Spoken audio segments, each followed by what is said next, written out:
गांव में पहली बार कवि सम्मेलन होने जा रहा था। कमेटी का वाहन ये प्रचार करते नजर आ रहा था। गांव का मजा अलग ही होता डॉक्टर साहब। मैं तो पिछले दिनों वेद जी के साथ मुंबई यात्रा पर था। जैसे ही मैंने एक कवि सम्मेलन में गांव पर कविता सुना करके मैं नीचे उतरा, कुछ लोग मिलने आए। बोला साहब हम भी गांव से ही बिलोंग करते हैं। मैंने पूछा आपका गांव? बोला साहब ये तो मालूम नहीं, पर हमारे दादाजी कहा करते थे कि उनके दादाजी गांव में रहा करते थे। और मैंने कहा बहुत ड्यूरेशन हो गया, 4-5 वर्ड ही गए। छाती में चढ़ के बोला था हम आपके साथ गांव चलेंगे। मैंने कहा चलो। अब जैसे ही गांव पहुंचे, गाड़ी से नीचे उतरते ही एक ने गांव की मिट्टी को प्रणाम किया, दूसरे ने उठा के माथे के लगाया, तीसरे ने हाथ में लेके सूंघा। बोला गांव की मिट्टी की क्या खुशबू है।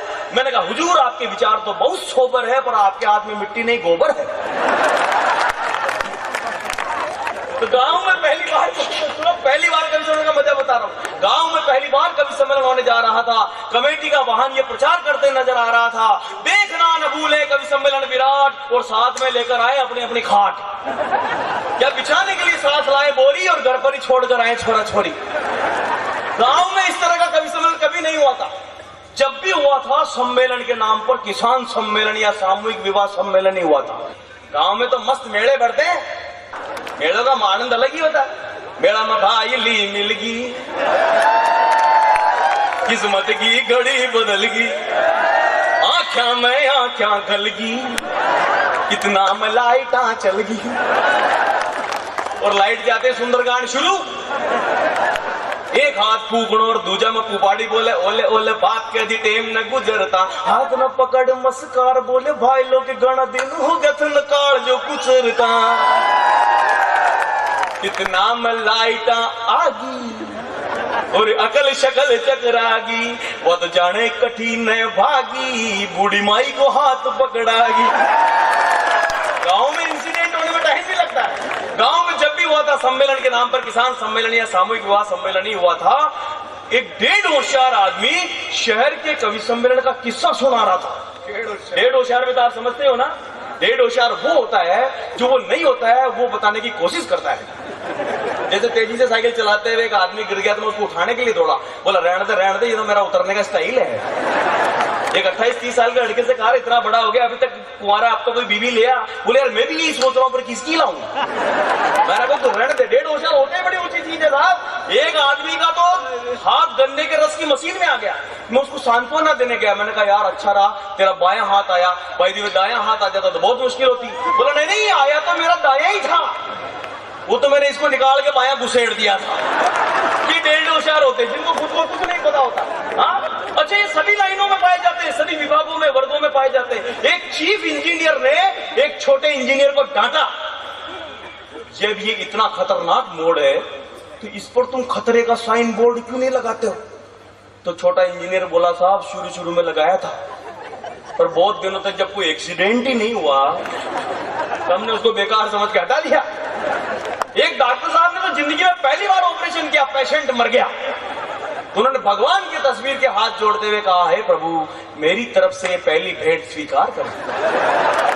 ये सभी रसों में सभी तरफ सभी दिशाओं में ये 1.5 होशियार पाए जाते हैं। तो गांव का एक 1.5 होशियार आदमी शहर के कवि सम्मेलन का किस्सा सुना रहा था। सुनाकर लोगों को डरा रहा था। एक कवि ने मौत के कुएं में ऐसी मोटरसाइकिल चलाई।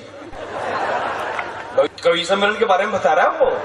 एक कवि ने मौत के कुएं में ऐसी मोटरसाइकिल चलाई, न कवि नजर आया न मोटरसाइकिल नजर आई। एक कवि ने तो ऐसा गजब का जादू दिखाया, एक छोरे और छोरी को गायब कर दिखाया। तो दूसरा बोला भाया फिर छोरे छोरी तो क्या, उनकी माँ को भी घर पर ही छोड़ कर जाएंगे, बेटे डाले गायब हो गई तो रंडवे नहीं हो जाएंगे।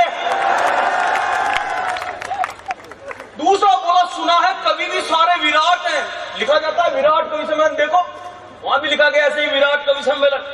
अगले के दिमाग में वो कथा में सुना हुआ था कि भगवान कृष्ण का विराट रूप, उसके वही घूम रहा। बोला सारे कवि इतने सारे विराट आ जाएंगे कितना मुश्किल हो जाएगा।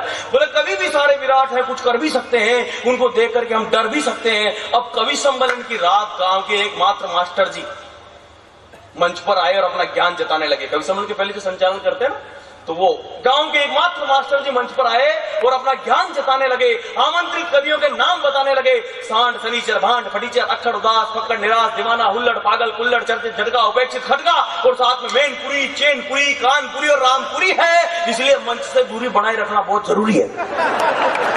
नाम सुन करके रोमांच बढ़ता जा रहा था।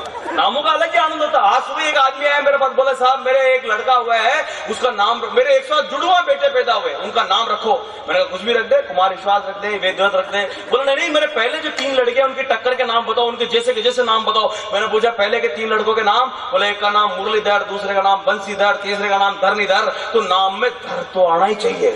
मैंने कहा जा एक का रख दे इधर, दूसरे का रख दे उधर, तीसरा और हो जाए तो रख देना किधर, चौथा फिर हो जाए तो मेरे पास होगा, मैं तेरा नाम बदल के रख दूंगा अब सुधर। तो नाम सुन करके ही रोमांच बढ़ता जा रहा था।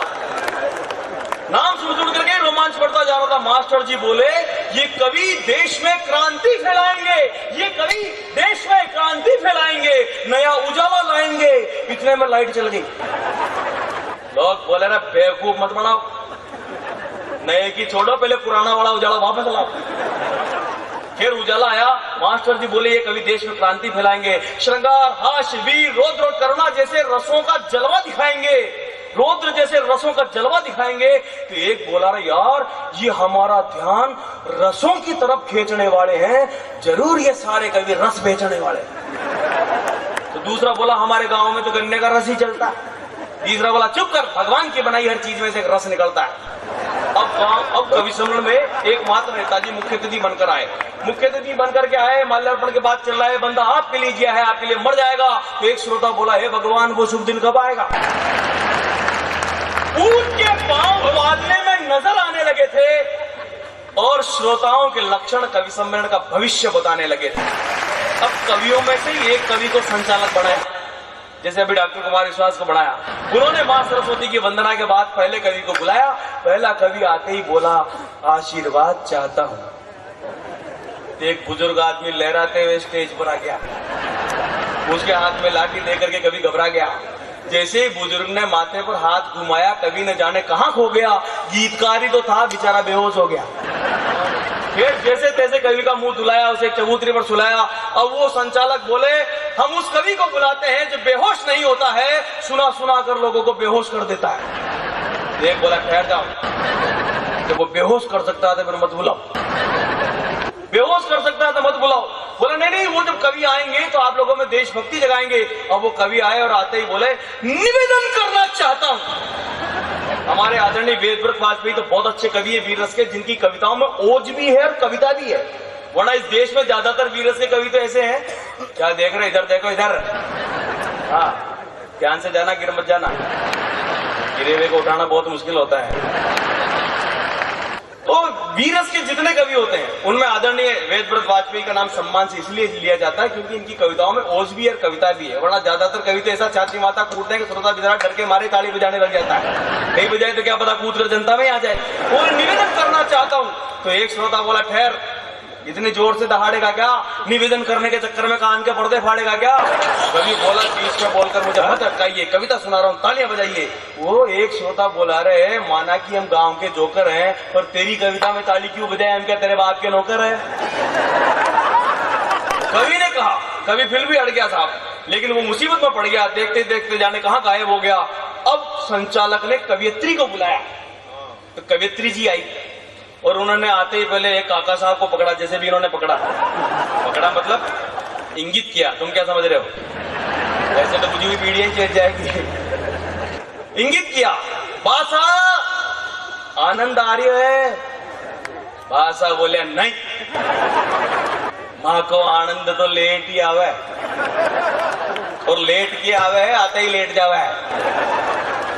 आनंद मारा बड़ा बेटा को नाम है, बता तो ना मारा आनंद से क्या काम है। तो कवियत्री चकरा गई, कवि चकरा गए, संचालक चकरा गया, श्रोताओं का बीच बीच में बोलना पूरा कवि सम्मेलन खा गया। आप कहोगे इस कविता में क्या खास बात थी, कोई खास बात नहीं है, तो मनोरंजन से भरे सपने की मेरी एक रात थी, मनोरंजन से भरे सपने।